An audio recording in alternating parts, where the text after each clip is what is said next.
From Hollywood, it's time now for Edmund O'Brien as...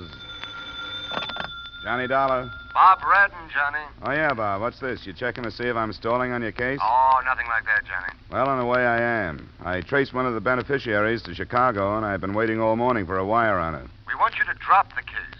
What? You capitulating? This is a bad week for Great Eastern. We want you to take another one. We carry a theft policy on a West Coast loan company. 3 of the branches in San Francisco were just robbed. Uh-oh. When? Just a matter of hours ago. You mean all of them? Yeah, all this morning. There was one other that wasn't ours. I got a phone call. I haven't even figured the loss yet, but it'll be way up. We'd like you to get right on it. Sure, Bob. I'll get a plane this evening.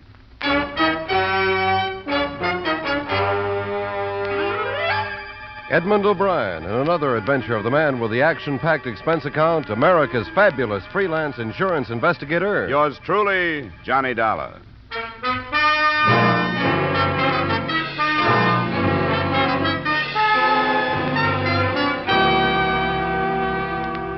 Expense account submitted by Special Investigator Johnny Dollar to the Great Eastern Insurance Company, Hartford, Connecticut. The following is an accounting of expenditures during my investigation of the Porter Cole matter. Expense account item 1, $180 airfare and incidentals between Hartford and San Francisco, California. At 11, after I'd found a hotel room and breakfast, I cabbed to police headquarters, where I was shown to robbery detail and the office of a harried Lieutenant Clark. I'm not making excuses. They put us off balance, that's all. We got the call from the place on Market Street at 9:15 yesterday morning, just a few minutes after they'd opened. While we were down there, the call came in from the Mission District. Same loan company, different branch. Then, not 40 minutes later, the other company was hit. Quite an operation. They hit the fourth one at 5 minutes of 11. I tell you, we had more officers on the streets than there were civilians. There hasn't been as much confusion since the quake and fire of 1906. And look here. This is your list of witnesses? Yeah, you can see only about 35 out of the 53 names were employees of these loan companies. They're the ones we're sure saw this bunch. What did they give you? You know how it goes. You have to make a sort of composite of the statements. Seems this bunch would come in, from 8 to 10 of them, all armed. 2 would take care of any customers that happened to be in the waiting room, kick them to the floor face down, and the rest would cover the office for us and knock over the cashier. What kind of disguises? Well, some say none. Others think they saw makeup. Stage makeup, you know, lines and the stuff to change the shape of the nose and so on. I'll go along with that. Yeah, that'd be some kind of disguise. What I got on the rest of their physical descriptions doesn't exactly hurt, but it doesn't help any either. Not even ages? What about voices? Only one did the talking in a high voice. Falsetto, not a woman. Pretty well planned job, wasn't it? 4 in the space of 2 hours for $47,000? I'd say it was well planned.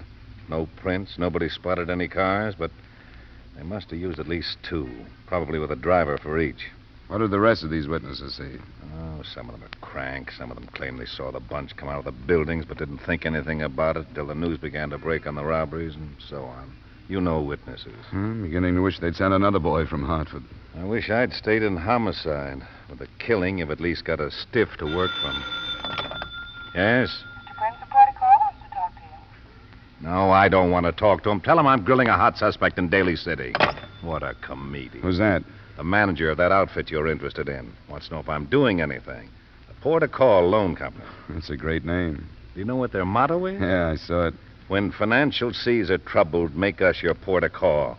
Now tell me, what self-respecting grifter could pass up an invitation like that?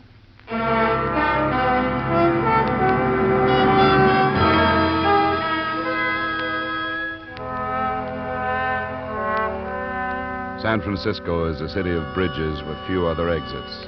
All of these had been covered in less than an hour after the first robbery report had been phoned in. To double-check, the adjoining counties had been alerted and was swarming with men. San Francisco itself was being combed for known criminals. That left little for me to do but hang around robbery detail and wait for developments. Lieutenant Clark had been on the phone for half the afternoon, and I was in his office at 5 when it rang again. Yes?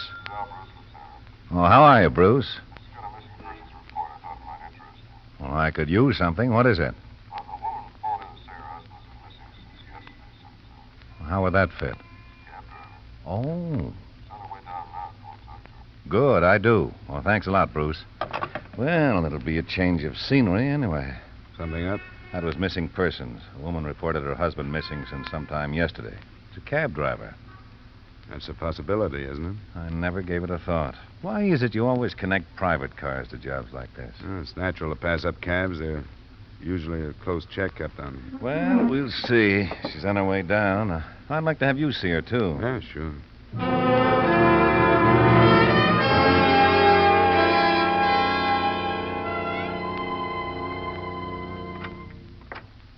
This is Mrs. Geyer, Lieutenant Clark. I've gotten her report and told her you wanted to talk to her. Oh, good. Thanks, Bruce. What do you want to talk to me for? Joe hasn't done nothing wrong, has he? Not that we know of, Mrs. Geyer. He wouldn't do nothing wrong. He never has. Who are you? I'm not a policeman, if that's what you mean, Mrs. Geyer. What are you doing here? I don't understand this. Well, I'm interested in another case that Lieutenant Clark is working on. Do you think something happened to your husband? That he had an accident in his cab? Something like that? He didn't have an accident. His company would have known. What company's that? Peerless. It's a new one. Didn't they know he was missing? How would they know? Doesn't he check his cab in with the company? No, it don't work that way. He owes his cab. Just an agreement about money and gas and a license, and that I don't understand it because Joe never talks about business. Why are you asking me these questions? Don't you read the papers, Mrs. Geyer? No, I don't have time with 3 kids and a roomer to take care of.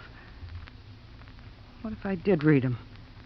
Does it say they found Joe dead someplace? Nothing like that, Mrs. Geyer. I'm sorry I mentioned it. What do they say? I got a right to know. I'll buy a paper for the streetcar on the way home anyway. There were 4 robberies yesterday, big ones. None of the witnesses saw the cars the men got away in. Maybe they wouldn't notice a taxi. Are you saying you think Joe was in on it? Not necessarily, no. Police have to ask questions like that, Mrs. Geyer. He wouldn't do nothing wrong like that. Even if he did, I'd know about it. And do you think I'd come down here like this? Of course not. Doesn't your husband ever stay away from home this long? No, not without calling me from someplace. That's why I got to worrying and never called at all yesterday. What time did he leave yesterday morning? I told the other cop that. Why don't you tell us? It was right before 8. I think Mrs. Geyer can go now, don't you, Mr. Dollar? I think she should. Go home and don't worry, Mrs. Geyer. We'll find your husband. He's got to come back.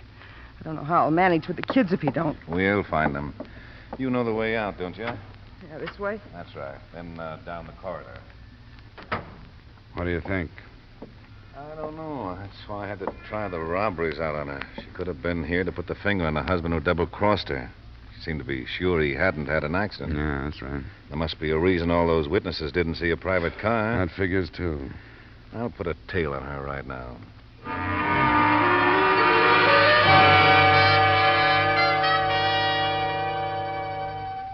A phone call to the Peerless Cab Company got the number and description of Joe Geyer's cab, and a police tracer was put out on that.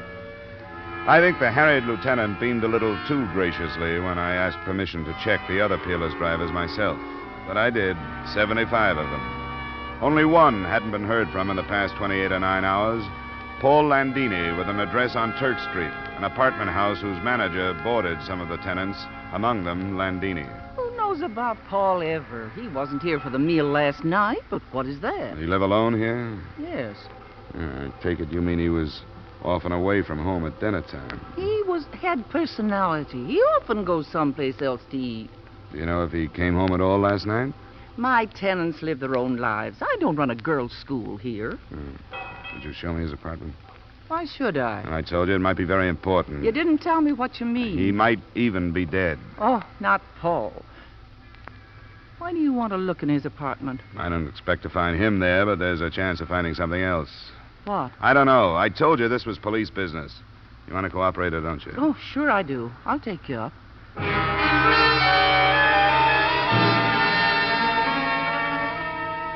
I didn't find even a trace of a lead in Landini's apartment.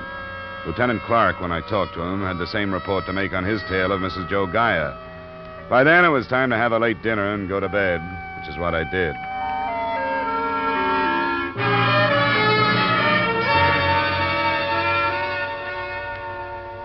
The next morning, the 2 missing drivers and their cabs still had not been found. The police report on Mrs. Geyer hadn't offered anything. The $47,000 in stolen funds could have been that many miles away from San Francisco.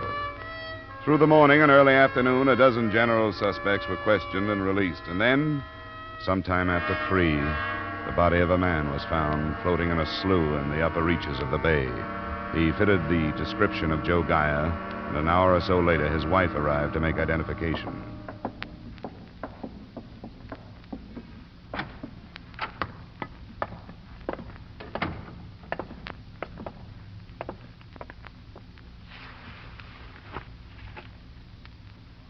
Mrs. Geyer, could you swear that this body is that of your husband, Joseph Geyer?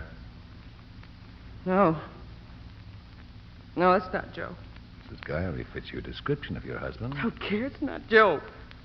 You sure you aren't holding anything back from us? Yeah, I'm sure it's not Joe. I'd know my own husband, wouldn't I? Yes, you would, Mrs. Geyer. My husband was dead, and this was him. I'd tell you, wouldn't I? I hope so. I think you would. Why wouldn't I? It's not Joe. I don't know who it is. I never saw him in my whole life, and I can prove it. I swear it, I never saw this man in my whole life.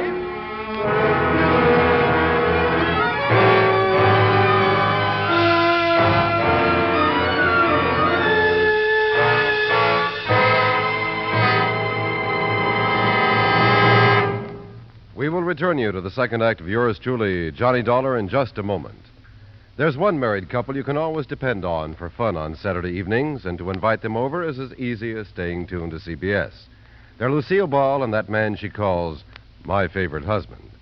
And a nice thing about them is you don't have to get involved in the strange predicaments they get into. All you have to do is sit back and laugh at the results. How's for asking them in this evening? Lucille Ball and my favorite husband will be waiting on most of these same CBS stations. Now, with our star, Edmund O'Brien, we return you to the second act of yours truly, Johnny Dollar.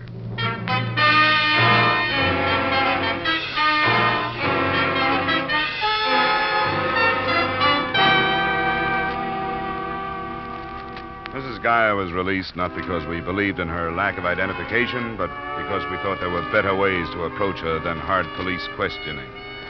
I arrived at her small frame house not long after she had.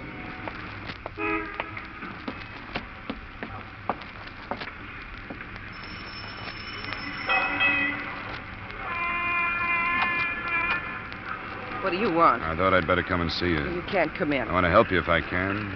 Should I need any help from you? I don't need any. Go away. Wait a minute. Get your foot out. You got no right to do this. Now, wait a minute. There are other ways to identify that body.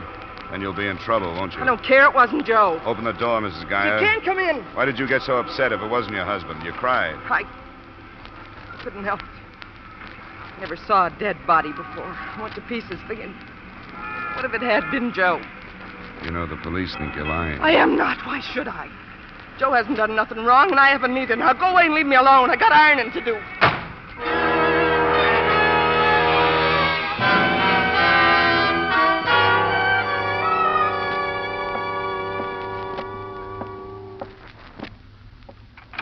Because when you've been in that business as long as I have, you learn to study people. Now, that's fine. This is Mr. Dollar, the man I mentioned from the insurance company. Oh, yes. Well, how do you do, sir? This is Mr. Prince, the cashier at the Port of Call office in the Mission. No. Oh, it's nice to know you, Mr. Prince. Thank you. He looked at that body, and he seems to be fairly sure that it's the one who did the talking during the robbery at his place. I'm sure it is. Oh, I hope you're right. Oh, of course. He did look different with that makeup, his nose, and his cheekbones. But you're still sure. Yes, I am. I've been with the Port of Call for almost 10 years. And as I was telling Lieutenant Clark, when you've been in the loan business as long as that, you learn to study people. I suppose you would. You meet so many, and while they're talking about the loan they want, you sort of unconsciously study them to try and find out how much truth they're telling. But, I remember that man, no makeup or no, yes. What in particular do you remember? Oh, a lot of things. He walked right up to me, you know. I remember his eyes and his ears, and I remember his hands. They were manicured. And he wore a ring on his third finger left. There's polish on the nails, all right. He didn't have a ring when he was brought in, but there's the mark of one, and it's third finger left. I wish there were more witnesses like you. Well, thank you. Thanks very much for coming down, Mr. Prince. Well, that's quite all right. And I hope we don't have to trouble you again. Well, there's no trouble at all, Lieutenant. I'll be glad to be of service to you. Good day. Good day, Goodbye, Mr. Prince. Yeah, it looks like we've got that much anyway, Dollar. Run quite a few of the loan company people past the body, and almost half thought he was the one, the falsetto. Well, that's something, but dead men don't answer many questions. I've noticed that. I understand Mrs. Geyer didn't answer many either. How did you... Oh, you still got men on it, huh? Yeah, I haven't been able to spare any relief, so that pair I assigned yesterday's been on the plant day and night. So when somebody finally showed up, they thought they'd broken the case. They didn't know you. She wouldn't let me in, and she didn't change her story. We'll check it. We've got a man from the cab company coming down. Lieutenant, didn't she say that she had a roomer yesterday? Remember, she asked if she'd read the paper, and she said Yes, by that time I'd asked a few thousand questions. She did. She said she didn't have time to read the paper with 3 kids and a roomer to take care of. I think I remember that. Well, it's something we should check. Your men say that outside of me, nobody has shown up at her house, huh? Even staying out last night, you'd think this room had come back sometime for clothes or for something. We'll try it. Bruce, send 2 plainclothesmen out to the Geyer home on 4th Avenue and talk to the neighbors on each side. I need somebody who knows the Geyer's rumor by sight. I want them to look at a body. Well,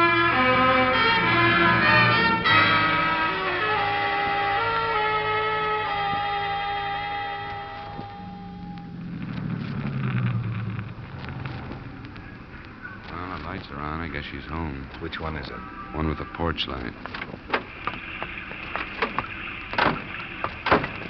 Sure turning into a nice night. Yeah. 10 o'clock? Huh? Oh, Pritchard. What are you doing out here, sir? We're going to talk to the woman. A note from me relief? I'll have a relief out here in an hour. 9 o'clock. That's a promise. I'm sorry about the rain. Yes.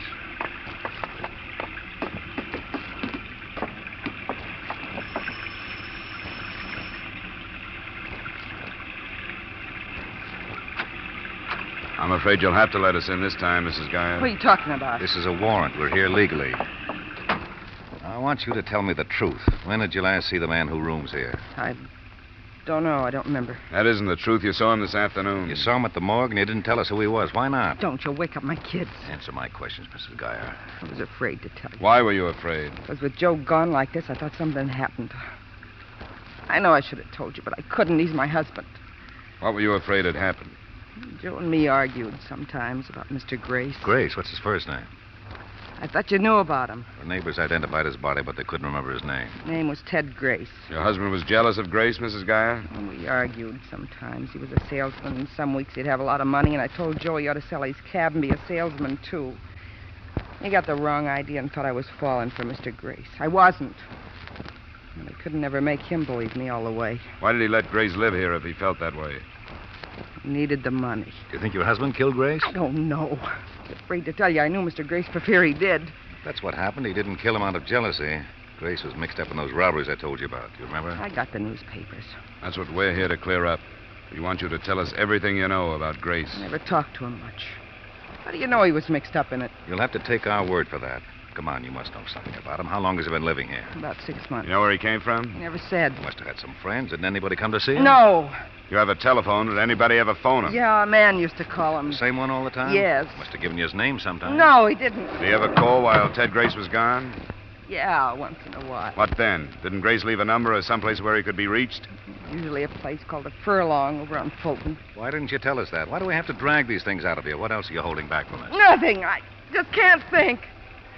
I just can't think of anything, but where's Joe and why don't he come back? Wasn't there anything different the morning he left? No, nothing. Was Grace here at that time? He left, too. About the same time? Right after. Joe's mixed up in those robberies. It's my fault because I talk so much about money. Well, he can hate me for that, but what about the kids? He can't leave them for me to take care of alone, can he? We better take a look at Grace's room, don't you think, Lieutenant? Which one is it, Mrs. Geyer?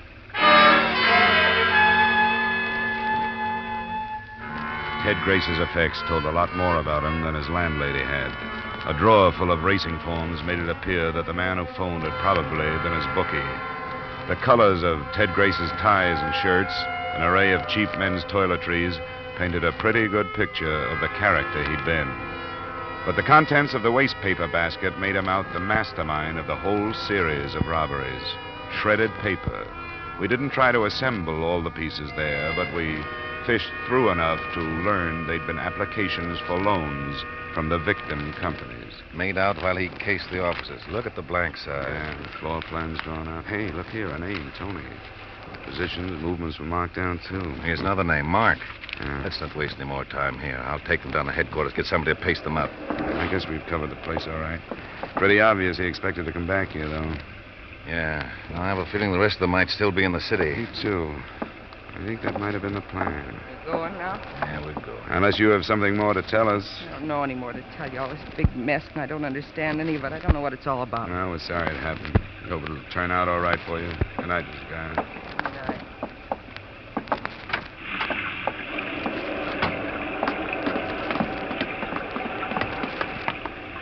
Lieutenant Clark.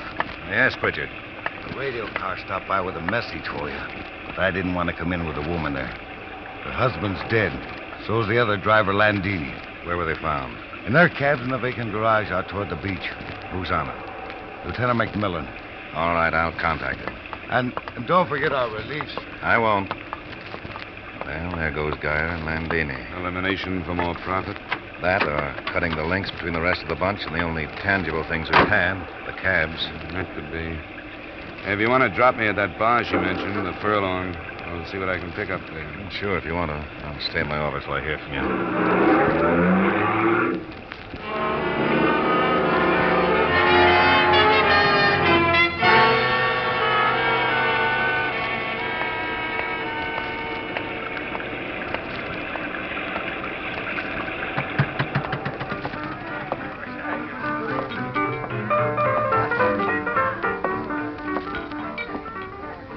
Good evening, sir. Hi.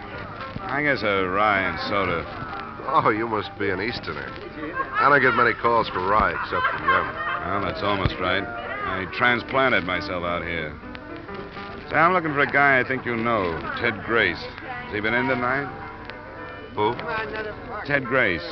I understand he's in here quite a bit. Wait till I find that rye bottle.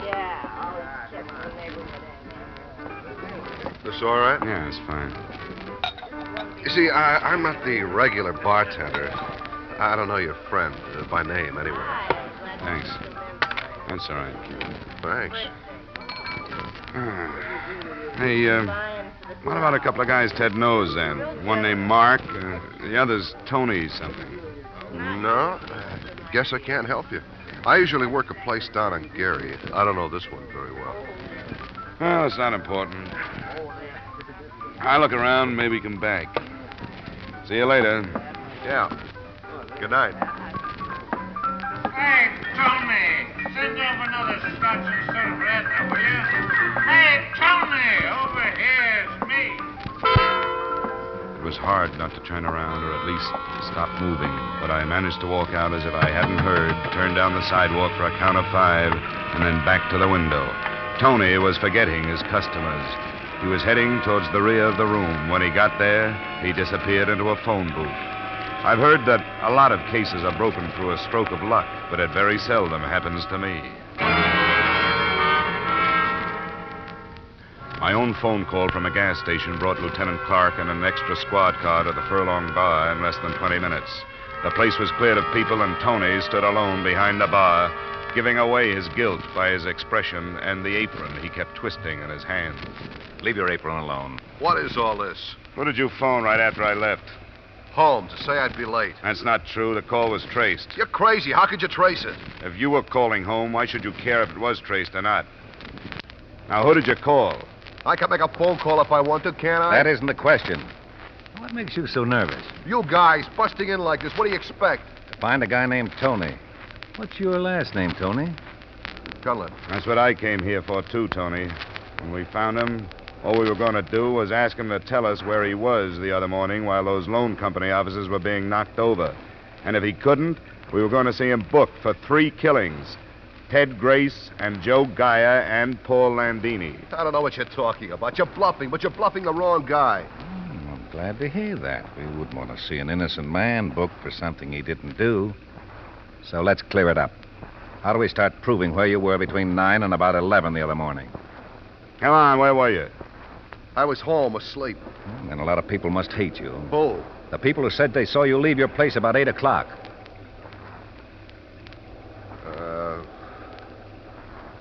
What's the use?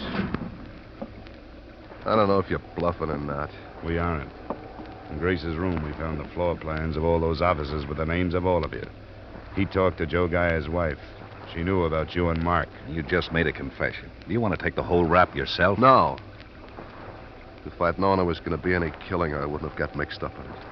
When there was, I knew the whole thing would blow up. Who did the killing? There were 3 of them. Harvey Shute, Vic Lincoln, and Neil White. I'm not sure which one did. Who were they? I don't know. They got out of prison someplace in the East about 6 months ago. We met them and got running around with them. We'd been playing the horses, not doing so well. And they said if we got a big stake, they knew how to make a killing. That's the way it started. Who's we, Tony? My friends, Mark Rose and Leo Barrett, Ted Grace. Is that all? I'm giving you my friends. That's enough, isn't it? What about Joe Geyer? No, they just called him to get his cab to use instead of cars. He wasn't in it. That was Ted Grace's idea. I guess so. The smart guy. You were all pretty smart. What about Landini? He was called, too. I don't know what happened. They went crazy after we got the money. They were like different people that I didn't know. Could have killed all of us if we crossed them. Were they on narcotics? I don't know much about that. They could have been. Where are they? Might as well tell you, I guess. The whole thing is blown wide open. They're staying in the Metropolitan Auto Court out on Bayshore Highway. Which cabin? Second one on the right. Where's the money?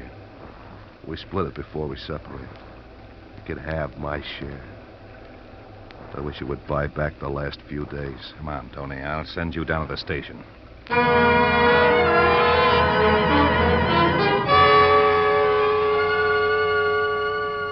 Two more squad cars had been added by the time we got started.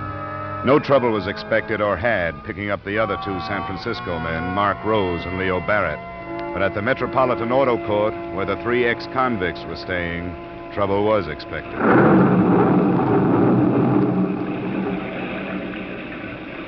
Well, I think that's about the best we can do. There are two exits. We've got both of them covered. The other people who might be staying here? Well, they'll be all right, even if there's firing, as long as we can keep these comedians inside, or at least just trying to get out. Well, that's your case. We'll have to try to it anyway. I'll go wake them up. If this gale hasn't already. Now, don't be a hero. You in there. Open up. I'm a police officer. Lieutenant Clark. Lieutenant! I shot the lieutenant. Cover me on the door, Hudson.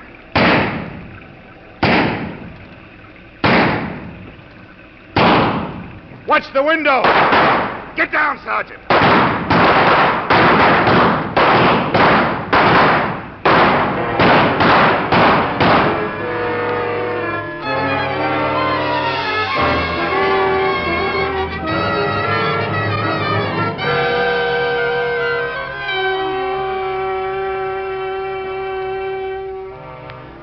When it was finished, one of them was alive. The other two in the cabin were ripped to pieces. But that and the recovery of the money hardly paid for the loss of Lieutenant Clark, who died before he reached the hospital.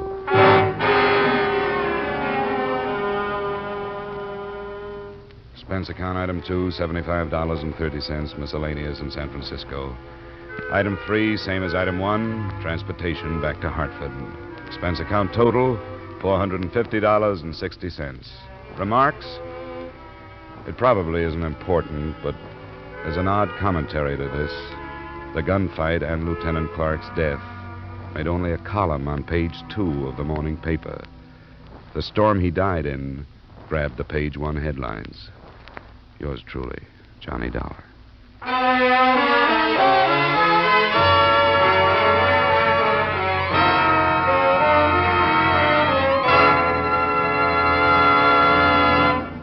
Yours truly, Johnny Dollar, stars Edmund O'Brien in the title role and is written by Gil Dowd with music by Wilbur Hatch.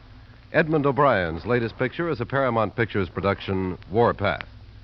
Featured in tonight's cast were Howard McNear, Ed Begley, Hy Averback, Jim Nusser, Virginia Gregg, and Janet Scott.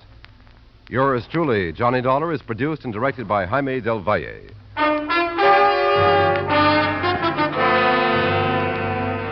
This is Dick Cutting, inviting you to join us next week at the same time when Edmund O'Brien returns as... Yours truly, Johnny Dollar.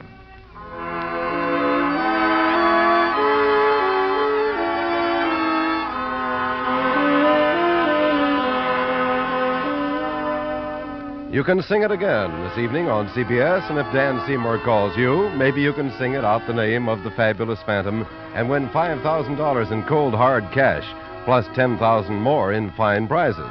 Worth it? You bet it is. For Sing It Again also brings you a whole hour of grand musical fun as you listen to Alan Dale, Judy Lynn, Bob Howard, the Riddlers, and Ray Bloch's orchestra. Sing It Again comes to you every Saturday evening on most of these same CBS stations. Sing it again this evening, won't you? And now, stay tuned for Vaughn Monroe's Caravan, which follows immediately on most of these same CBS stations.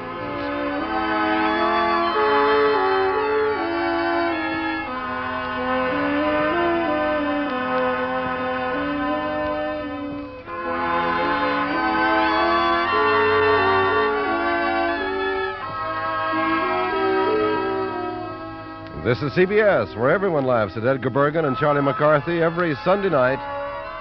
The Columbia Broadcasting System.